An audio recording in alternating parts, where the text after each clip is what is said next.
10 محرم کا روزہ رکھنا مسنون ہے، ساتھ 11 کا یا 9 کا شامل کر لیا جائے۔ حضور جب تشریف لائے مدینہ المنورہ میں تو حضور نے دیکھا کہ یہود روزہ رکھتے تھے، تو پوچھا تم روزہ کیوں رکھتے ہو؟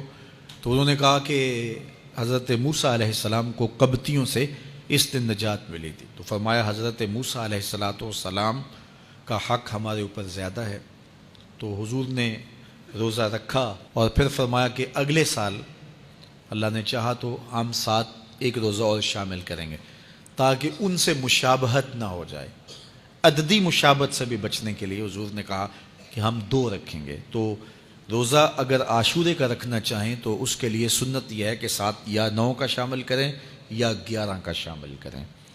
تو جو افضل ترین روزے ہیں ان میں سے عاشورے کے روزوں کا بھی شمار ہوتا ہے۔ تو اگر ممکن ہو تو جن کو اللہ نے صحت عطا کی ہے، تو آج کل اتنی شدت کی گرمی بھی باقی نہیں رہی، تو وہ یہ روزے رکھیں، ذکر و فکر کے اندر ان ایام کو گزاریں، اپنے والدین کی قبروں پر، اعزاء و اقرباء کی قبروں پر ہر جمعے کو جانا چاہیے۔ اس کے علاوہ بھی جب موقع ملے، یہ رواج جو پیدا ہو گیا ہے کہ 9 محرم کو یا 10 محرم کو مٹی ڈالنے کے لیے وہاں قبرستان میں جایا جاتا ہے، یہ 8 10 15 سال سے شروع ہوا ہے، جبکہ اس کی کوئی اصل نہیں ہے۔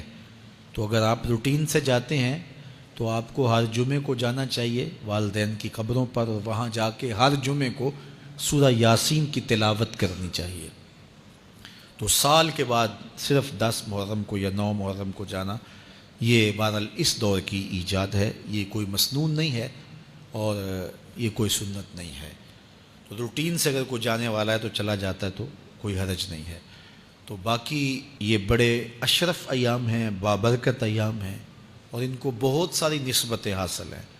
حضرت امام حسین رضی اللہ تعالی عنہ کی شہادت کے ساتھ یوم عاشور کو نسبت حاصل ہے، اور اس کے علاوہ بھی بہت سارے عالی مرتبت جو ہے وہ ہستیوں کے وصال کا دن بھی ہے، اور بہت سارے واقعات اس دن جو ہے وہ روح پذیر ہوئے ہیں۔ تو یہ اس لحاظ سے بہت ہی بابرکت اور جو ہے وہ مبارک یوم ہے۔